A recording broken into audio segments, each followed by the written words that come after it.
The moment you tell people what you do, they put you in a box. But what if I told you the box was never made for you, and every time you speak, you shrink your power? There's something magnetic about mystery, something irresistible. When you walk into a room and everyone already knows everything about you, there's no reason to lean in. There's no tension, no curiosity. But when you walk in and say little, when you move with purpose but without explanation, suddenly, people want to know more.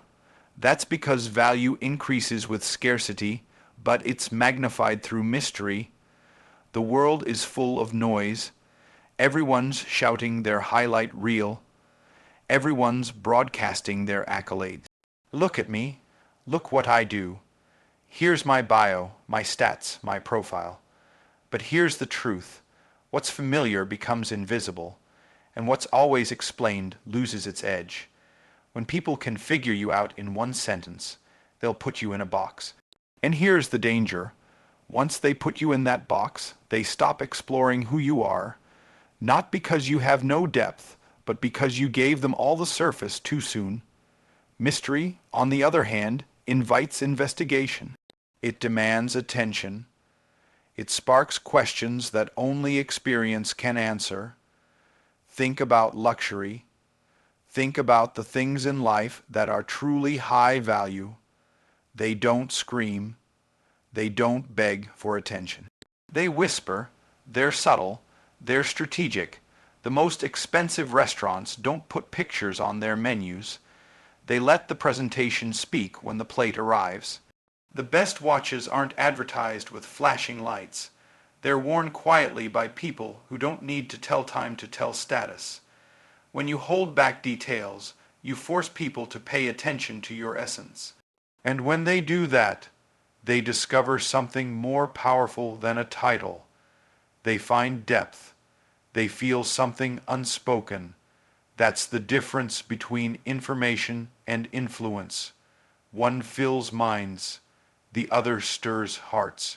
Most people don't understand this, so they rush to tell everything. Here's what I do, here's how I do it, here's why I do it. And in doing so, they eliminate all sense of wonder. It's like explaining a joke before you tell it, or showing the trailer with all the best parts of the movie. Now there's nothing left to experience. Let me tell you something real. When you operate from a place of purpose, you don't need to promote every move. When God is your marketing department, silence becomes your strategy. Let people observe the overflow instead of hearing the origin story every time you meet. Let them experience your presence before they memorize your pitch. Here's another truth: when you withhold just enough, you create pursuit. People are wired to chase what they don't fully understand. That's why scarcity and secrecy always raise perceived value. Why? Because we assume that if something's hidden, it must be worth discovering. It must be guarded for a reason. Look at the greatest leaders, visionaries, creators. They weren't walking resumes, they were walking revelation. You didn't get all of them at once. You got layers, depth, timing. You had to walk with them to understand them, and that made the journey more valuable. And here's the real kicker. Mystery doesn't mean being fake. It means being wise. It means knowing the difference between what needs to be said and what needs to be shown. It means recognizing that your story isn't for everybody, and your gift doesn't need an explanation to make an impact. People confuse loud with powerful, but loud is just volume. Power is presence. When you walk with conviction, you don't need captions. When you move with alignment, you don't need applause. And when you understand your assignment, you stop advertising your availability to anyone who asks. So, what do you do? Mystery creates moments. It builds anticipation. It creates an energy that speaks before you say a word. When you enter a room with calm confidence and quiet certainty, you don't have to introduce yourself. Your spirit already has. Your presence speaks volumes, and that, my friend, is influence that can't be copied. That's why the most dangerous person in the room is not the loudest.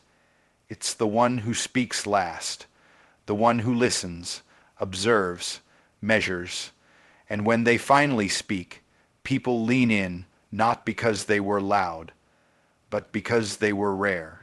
That's how mystery magnifies value. So the next time you feel the urge to explain yourself, pause. The next time you want to fill the silence with your resume, wait, because silence is a skill. Mystery is a magnet. And the less you say, the more power you carry. You weren't born to be a title. You weren't created to be introduced by your position or your profession. What you do might open a door, but who you are determines if you stay in the room. And that's why identity must be rooted in purpose, not in position. See, when people ask, "What do you do?" what they really mean is, "How should I treat you?" They're looking for a box to put you in. A category, a ranking, because in the world system, people respect your title more than your truth. But in the kingdom, your identity precedes your influence. You don't become valuable after the title. You were valuable before the job ever existed. Here's the problem: when your identity is tied to your title, the moment you lose the title, you lose yourself. You go from confidence to confusion, from vision to survival. Why? Because your self-worth was never rooted in who you were. It was buried in what you did. That's why people panic when they get laid off. That's why entrepreneurs crumble when the business hits a storm. Because their identity was never built on solid ground. It was built on performance, applause, and productivity. But if you strip all that away and you don't know who you are, you were never truly successful. You were just busy. Let me make this plain. If your job introduces you louder than your character does, you're misrepresenting yourself.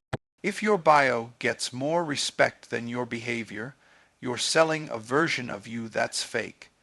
And if your title is louder than your testimony, you've traded your calling for clout. Identity is internal. It's divine. It was given before you ever took your first breath. You didn't earn it. You didn't hustle for it. You didn't network your way into it. It was spoken over you by the Creator.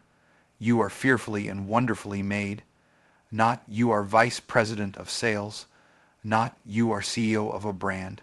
You are a purpose-filled vessel, a divine assignment walking in skin. See, most people spend their whole life climbing ladders only to realize the wall is leaning against the wrong building. They think success is a label, a level, a LinkedIn update. But if you take your eyes off the platform and don't understand your personhood, you'll build a life that looks good on paper, but feels hollow in your spirit. You weren't created to be introduced by a business card. You're more than a profession, more than a degree, more than a brand. You are a walking answer to a problem in the world. You are a solution. You are evidence of purpose. And the moment you trade that for a paycheck or applause, you've accepted a counterfeit version of yourself. Now hear this loud and clear. There's nothing wrong with having a title, but there's something deeply wrong with being owned by one. When your entire identity is wrapped up in what you do, you'll do anything to protect that version, even if it's fake. You'll pretend, you'll perform, you'll keep up appearances because deep down, you don't know who you are without the label. But when your identity is rooted in truth, you can shift roles without shaking your worth. You can pivot industries, close chapters, start over, and still walk tall because you weren't depending on a title to validate your value. You brought your value with you. That's why some people can lose everything and not break. Because they never built themselves on things that can be taken. The title may change, but the identity remains. The bank account may fluctuate, but the confidence is stable. The applause may stop, but the purpose keeps speaking. When you know who you are, you don't need a spotlight, you don't need approval, you don't need recognition to feel real. You show up full, you move with clarity, you speak with authority, because you're not trying to become something. You already are. Here's the truth that'll set you free. Your title doesn't carry you. You carry it. And if the role doesn't match the weight of your identity, don't shrink yourself to fit in. Elevate the room until it aligns with your presence. Too many people are dimming their light to fit the limits of their label. But real influence happens when your presence shifts atmospheres, not when your position impresses people. So don't get trapped in the box someone handed you. Don't mistake the container for the content. Your role may serve a purpose, but it's not the source of your power. Titles are temporary, platforms can fall, but identity, when it's rooted in truth, can't be shaken. You ever try to fit something infinite into something limited? You ever try to describe a divine assignment using earthly language? That's what happens every time you try to package your purpose. You shrink something supernatural into something marketable. You take a calling that was birthed in heaven and try to fit it into a brand, a business card, or a bio. And that's the mistake most people make. They think purpose is a product, something to sell, something to pitch, something to wrap in neat bullet points so it fits on a screen, in a sentence, or on a stage. But purpose was never meant to be packaged. Purpose was meant to be walked out, lived out, carried out. You can't brand what God breathed. You can only obey it. That's why so many people feel stuck. It's not because they don't have purpose. It's because they're trying to explain it to people who were never meant to understand it. They're trying to bottle up something eternal into something digestible, something tweetable, something trendy, but purpose ain't supposed to be trendy. It's supposed to be timeless. You ever notice how the most powerful things in life are too big to explain? Love, faith, destiny. You can't define them in a paragraph. You can't pitch them in a reel. You have to live them. You have to embody them. Purpose is no different. It's not just something you do. It's something you are. It's not a project. It's a posture, and the moment you try to wrap it up in a package, you risk distorting it. You start editing it to make it palatable for the public. You start tweaking your assignment to make it acceptable to the crowd. But anything you have to water down to make it work ain't purpose. It's a performance. Purpose doesn't care about packaging. It doesn't need logos or slogans or a content strategy. It just needs obedience. It just needs a vessel willing to walk even when the path doesn't make sense. Because purpose often starts before you understand it. It moves before you can map it. And it pulls you into rooms you didn't apply for because your assignment outranks your resume. And let me tell you something else. Real purpose will offend small thinkers. Because when you walk in something that can't be labeled, you make insecure people uncomfortable. They want to know what box you fit in. Are you a coach? Are you a speaker? Are you a writer? Are you an entrepreneur? And the answer is yes and no and more and beyond, because what's on your life can't be reduced to a job description. You were born with something too big for packaging. That's why you never quite fit. That's why normal always felt like a prison. That's why no matter how much you succeed, something deeper still calls you higher. Because you weren't made for labels, you were made for legacy. Stop trying to make your purpose make sense to people who haven't met the God who gave it to you. They're asking for clarity while you're being called to obedience. They want bullet points while God is writing blueprints. They want steps 1 through 10 while the Spirit says, just take the first one. Purpose doesn't come with instructions. It comes with an invitation. To go, to trust, to become, and that's why it can't be packaged, because packaging demands predictability. It demands structure, But purpose disrupts comfort. Purpose is messy. Purpose is wild. Purpose is inconvenient.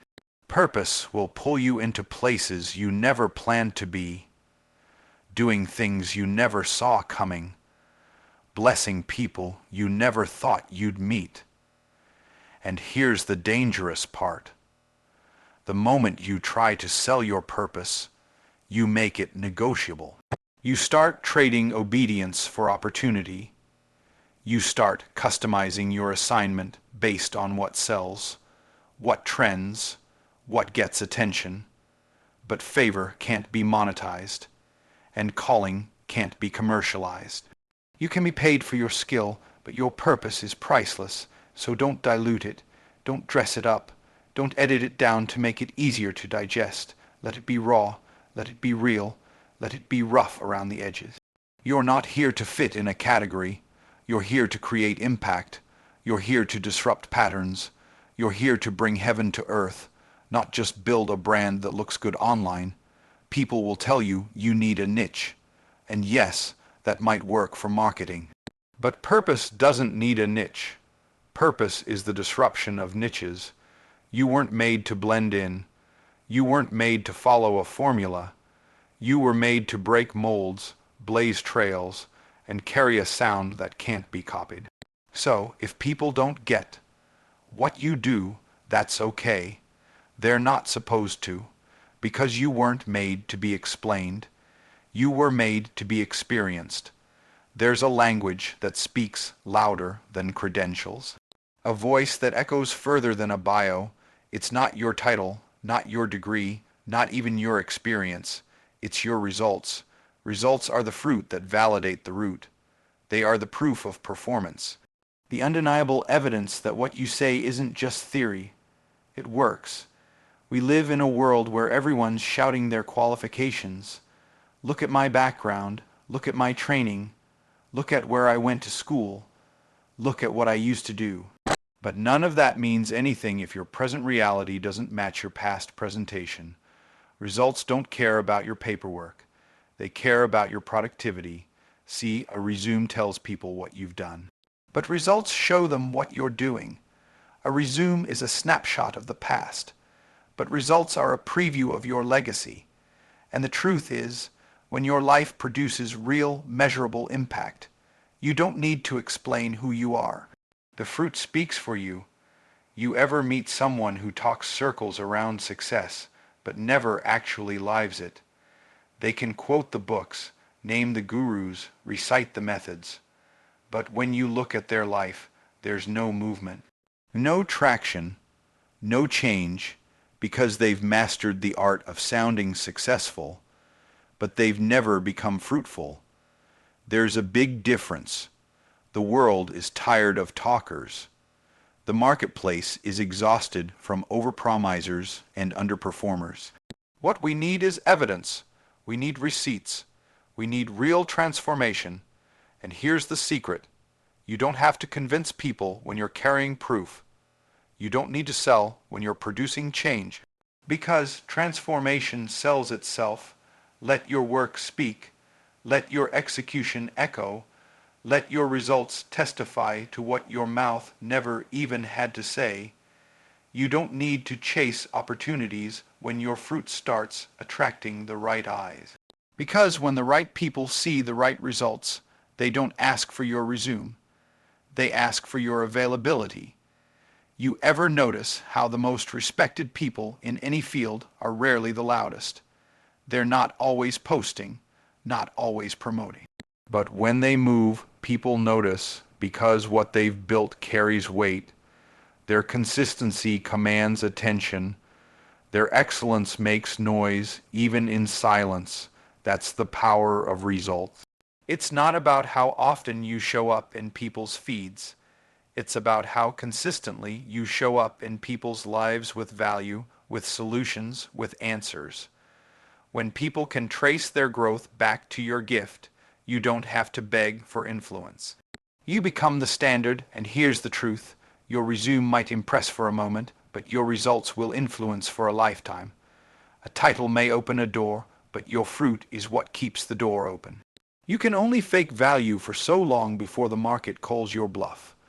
At some point, your reality has to match your rhetoric. This is why character matters, discipline matters, excellence matters, not just for image, but for impact. Because your life is always producing something, and if what you're producing doesn't match what you're promoting, people will stop listening, no matter how polished your pitch is. There are people right now watching your walk to see if your words are worth believing. They're not moved by your introduction. They're waiting for your demonstration. Because when you truly carry something, you don't need to convince. It's felt. You don't have to go around proving your value when your value is proven through what you build. The business you grew, the team you developed, the lives you changed, the communities you transformed, that's what people want to see. Can you do it, and can you duplicate it? Results don't lie. They don't need PR. They don't need packaging. They just need to be consistent. Your life should be a billboard of what excellence looks like. When you walk in the room, people should see what discipline looks like in human form. They should sense what alignment with purpose feels like. That's when they stop reading your resume and start studying your results. Let others talk. Let others boast. Let others list out every certification they've collected. You just keep producing, keep building, keep becoming, because nothing silences doubt like undeniable results. When your work speaks, you don't need to.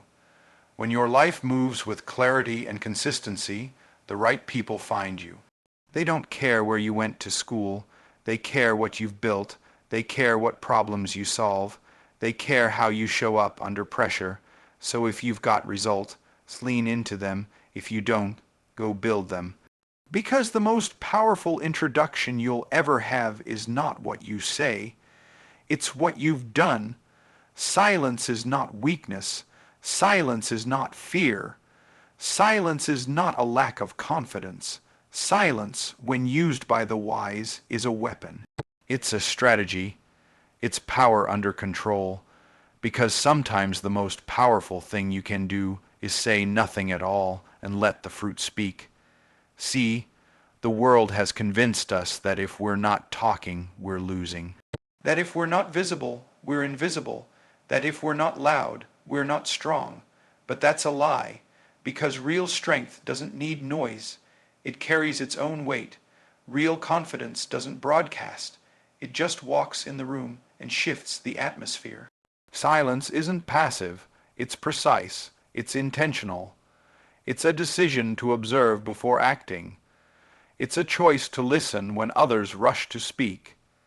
It's a refusal to reveal plans prematurely to people who haven't earned the right to hear them. Silence is discipline dressed in wisdom. Sometimes people think you're quiet because you're unsure. But the truth is, you're quiet because you're calculating. You're measuring the room. You're studying the energy. You're listening for what's not being said, because when you really carry something, you don't throw it around carelessly. You protect your oil. You don't put pearls in front of pigs. You don't pour destiny into ears that can't steward it. Let them think you're shy. Let them misread your silence, because by the time they realize what you carry, it'll be too late to stop the movement. That's how strategy works. You don't make noise, you make moves. And the moves speak louder than any introduction ever could. There's a reason snipers don't yell before they hit a target. There's a reason lions stalk in silence before they pounce. Power doesn't have to announce itself. It just shows up and shifts everything. Some of the loudest people are also the emptiest. They talk because they're trying to convince themselves they still have it. But when you know who you are, when you're aligned, when you're focused, you're not moved by the need to explain, impress, or announce. You're too busy executing. Silence gives you leverage. While everyone else is shouting their plans, you're building yours in the dark. While they're explaining their next move, you're making yours. You don't reveal your strategy to people who confuse activity with achievement. You stay in the lab. You stay in the cave. You develop. You build. You rise quietly. Don't get it twisted. This kind of silence takes strength. It takes maturity. It takes security. Because when you're insecure, you need affirmation. You need noise. You need people to see you so you feel seen. But when you're secure, you can disappear for a season and come back so strong the room has to rearrange to fit your presence. Let others chase the spotlight. Let others scream for attention. You're building something that doesn't need hype. You're crafting something that doesn't need explanation. And when the time is right, it will speak for itself. That's the power of strategic silence. It creates impact instead of noise. You don't always have to correct what people say about you. You don't always have to respond to every attack. You don't always have to defend your name in rooms where they're throwing dirt. Sometimes the best clapback is consistency. Sometimes the greatest revenge is elevation. Let your results rebuke the rumors. Let your rise silence the slander. Silence isn't surrender. It's spiritual warfare. It's self-control. It's saying, I don't need to respond now because my fruit will finish the conversation. You can't fight every battle and win the war. You have to choose what deserves your voice and what deserves your silence. There's power in not telling everybody what you're building. There's power in letting your next move hit them by surprise. Some people are only watching so they can sabotage. That's why God told some of you to shut your mouth in this season. You thought it was rejection. It was protection. You thought it was isolation. It was insulation. He's hiding you so he can prepare you. Don't underestimate the value of being underestimated. While they count you out, you're compounding value in silence. While they ignore you, you're being refined in private. And when the time is right, your voice won't just be heard, it'll be respected. Because you didn't waste it on noise, you used it with precision. You don't need to broadcast your growth, just grow. You don't need to announce your plans, just build. You don't need to argue about who you are. Just be it, because real kings don't explain their crown. They just walk in authority and silence. That's their secret weapon. You don't have to beg to be seen when you were born to be found. You don't have to pitch yourself when your presence already speaks. You don't need to convince, coerce, or chase when you're aligned with your assignment. The right people don't need a presentation. They'll recognize you by your fruit. We live in a culture that teaches people to sell themselves at every turn. Craft the perfect elevator pitch. Master the DM strategy. Network until your voice is hoarse. But the problem is, we've mistaken visibility for value. We've confused marketing with meaning. And now we've got a generation performing for attention instead of walking in identity. But when you really carry something, when the oil on your life is real, when your calling is not a costume, it doesn't matter who knows your name. What matters is who's assigned to your name. And the right people, the ones you're called to serve, to influence, to build with, they won't need a pitch to see your worth. They'll discern it. There's a difference between being seen and being recognized. Being seen is external. Anybody can scroll past you, click on you, glance at you, but being recognized, that's internal. That's when something in their spirit says, that's who I've been looking for. That's who I'm supposed to connect with. That's who I need in this season. And that kind of recognition doesn't come from branding. It comes from being. It comes from alignment. It comes from walking in what you were born to do without performing to be chosen. The right people will catch the signal. They'll sense the assignment. They'll hear the sound that you carry. Even if you never said a word, you don't need to pitch your purpose to people who were sent to find you. You don't need to impress the people God already assigned to you. Your fruit is your proof. Your walk is your witness. Your integrity is your invitation. So stop watering down who you are to fit into rooms you were never called to be in. Stop shrinking your light just to gain access to circles that can't handle your fire. Some rooms require a pitch because they're built on performance. They want polish before purpose. They want charisma before character. But when you walk in divine order, the doors you're supposed to enter will recognize your spirit before they ever ask for your credentials. The right people are not impressed by hype. They're moved by truth. They're not distracted by noise. They're drawn to substance. And if you have to beg to be believed, you're in the wrong room. If you have to explain your value every time you show up, you're surrounded by people who aren't qualified to steward your gift. You ever notice how destiny connections don't need much talking? They feel it. They know it clicks. That's because God already revealed to them what He put in you. You don't have to sell them. They're already sold. That's how you know it's real. When you're authentic, the right doors open without manipulation. When you're in alignment, the right people find you without you chasing. And when you're fruitful, the favor flows without force. That's how the kingdom works. No pitch, just presence. Your tribe is looking for truth, not tactics. They're not drawn to perfection. They're drawn to purpose. You don't have to sound like anyone else, look like anyone else, market like anyone else. Just be real, be excellent, be obedient, and they'll recognize you when the time is right. And if they don't recognize you, that's not your loss. That's their blind spot. Because favor is not dependent on man's approval. It's dependent on divine timing. Sometimes you've been hidden not because you're unqualified, but because the right people weren't ready yet. And when they are, the connection won't need a presentation, it'll be confirmation. You're not here to chase platforms. You're here to build impact. You're not here to force rooms open. You're here to be sent where you're needed.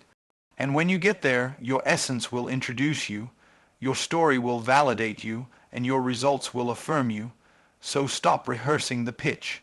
Start refining the purpose. Stop trying to sound impressive. Start becoming impactful, because when the right eyes see you, they won't see your resume. They'll see your assignment. When the right hearts encounter you, they won't hear a script. They'll hear a sound. And when the right people show up, they won't ask for who you've been. They'll celebrate who you're becoming.